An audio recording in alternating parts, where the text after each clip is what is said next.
शिव जी का एक काफी पुराना मंदिर था। मंदिर के कपाट दिन में तो दर्शनार्थियों के लिए खुले रहते थे, मगर शाम होते ही मंदिर के पुजारी पंडित हरिहर मंदिर के कपाट बंद कर पास के गांव लौट जाते थे। एक शाम मंदिर के पुजारी मंदिर के कपाट बंद करने की तैयारी कर ही रहे थे कि तभी एक आदमी आ जाता है। प्रणाम पुजारी जी। प्रणाम। कहो क्या बात है भाई। क्षमा करना, मैं जानता हूँ कि मंदिर के कपाट बंद करने का समय हो गया है, मगर मेरी बड़ी इच्छा है कि एक बार शिव जी भगवान के दर्शन कर लूं। हाँ हाँ कर लो भाई, मगर ध्यान रहे कि मंदिर के कपाट बंद करने का समय हो गया है। पुजारी के ये कहने पर वो आदमी शिव जी भगवान की मूर्ति के सामने जा खड़ा होता है। ये त्रिशूल तो सोने का लगता है, इसकी कीमत तो लाखों में होगी। मंदिर में आने वाला वो आदमी कोई शिव जी का भक्त या दर्शनार्थी नहीं था, बल्कि रघु नाम का एक चोर था जो नदी पार के गांव में रहता था।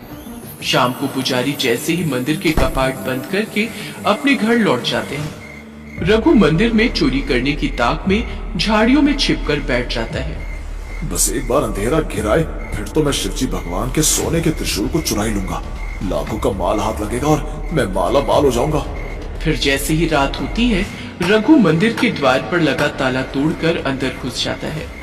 क्षमा करना भोलेनाथ, मैं तुम्हारा त्रिशूल चुराने आया हूँ। मुझे चोरी करना अच्छा तो नहीं लगता, पर अपने बाल बच्चों का पेट पालने के लिए ये सब करना पड़ रहा है। ये कहकर रघु शिव जी भगवान का सोने का त्रिशूल चुरा कर नदी किनारे आ जाता है, किंतु तभी उसे अपने आसपास चारों तरफ शिव जी भगवान नजर आने लगते हैं।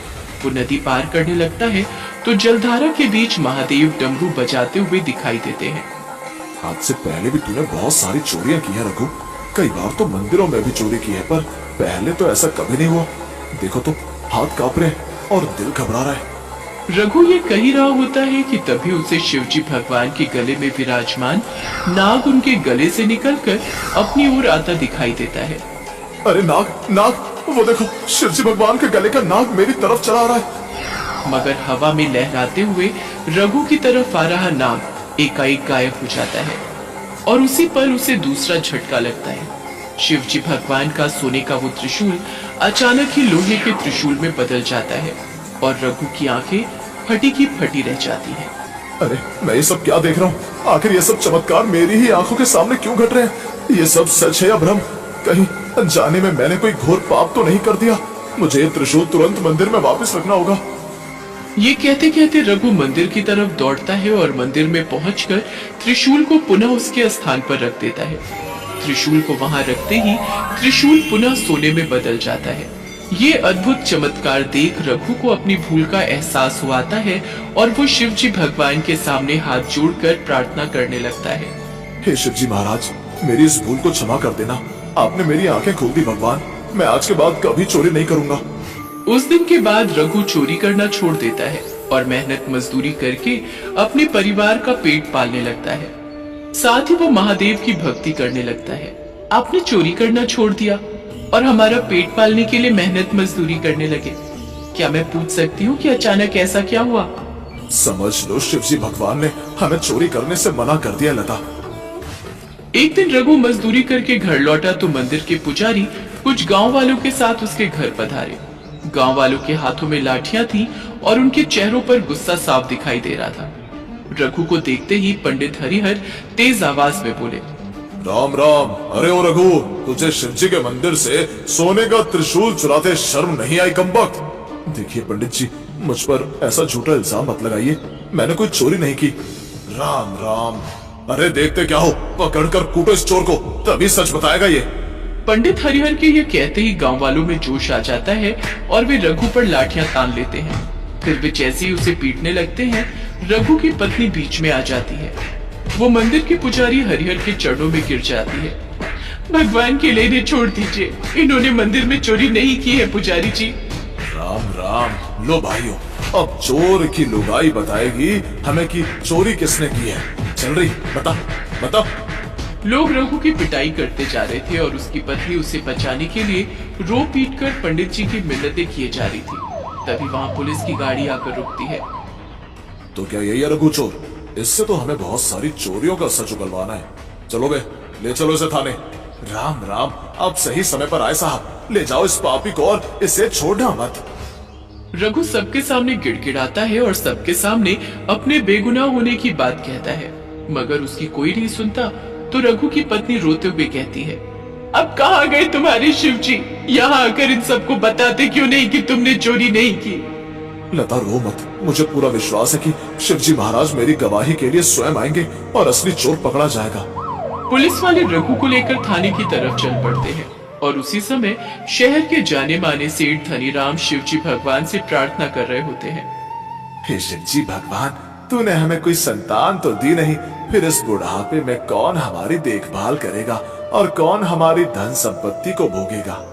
धनीराम शिवजी भगवान में गहरी आस्था रखते थे और उनके अनन्य भक्त थे। उसी रात उनके सपने में शिवजी भगवान आए और कहने लगे, सुनो धनीराम, सुबह होते ही थाने जाओ, वहाँ मेरा एक प्रिय भक्त चोरी के झूठे अपराध में हवालात में बंद है, तुम उसे हवालात से मुक्त कराओ। सुबह होते ही सेठ धनीराम अपनी चमचमाती गाड़ी में सवार होकर थाने की तरफ रवाना हो जाता है, मगर तभी रास्ते में उसकी गाड़ी खराब हो जाती है।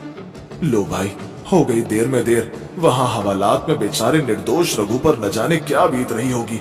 हे शिवजी भगवान, उसकी रक्षा करना। जैसे ही धनीराम शिवजी भगवान से ये प्रार्थना करते हैं, शिवजी भगवान उसी पल प्रकट होकर धनीराम का रूप धारण कर लेते हैं और अपने भक्त रघु की रक्षा करने थाने पहुंच जाते हैं। क्योंकि वो शहर के जाने माने व्यक्ति थे, इसलिए उन्हें देखते ही सारा थाना उन्हें आदर सम्मान देने के लिए उठ खड़ा होता है। अरे सेठ जी, आप कहिए कैसे आना हुआ? भाई, तुमने उस रघु को क्यों पकड़ा है? वो निर्दोष है, उसे छोड़ दो। पर इसने शिवजी के मंदिर में चोरी की है सेठ जी। इन पंडित जी ने खुद इनके खिलाफ रिपोर्ट दर्ज कराई है। ये सुनते ही शिवजी भगवान एकाएक अपने असली रूप में आ जाते हैं और मंदिर के पुजारी पंडित हरिहर से कहते हैं, क्यों पुजारी, मंदिर में चोरी किसने की है? इस गरीब रघु ने या तुमने?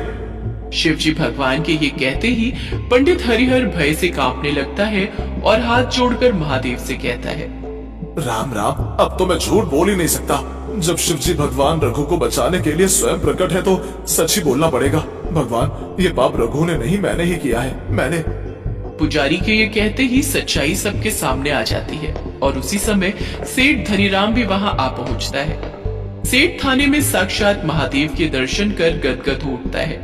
हे शिवजी भगवान, आपके दर्शन करके भक्त को अपार प्रसन्नता हुई। मुझे पूरा विश्वास था कि आप अपने भक्त की रक्षा करने अवश्य आएंगे। हम अपने भक्तों की सदैव रक्षा करते हैं और पापियों को हमेशा दंड देते हैं। सुनो, ये रघु हमारा प्रिय भक्त है और यही पूर्व जन्म में तुम्हारा पुत्र था, अतः इस जन्म में भी तुम इसे अपना पुत्र बना लो। ये कहकर शिवजी भगवान अंतर्ध्यान हो जाते हैं और पुलिस पंडित हरिहर को मंदिर में चोरी करने के अपराध में जेल भेज देती है। साथ ही सेठ धनीराम को अपने पुत्र रूप में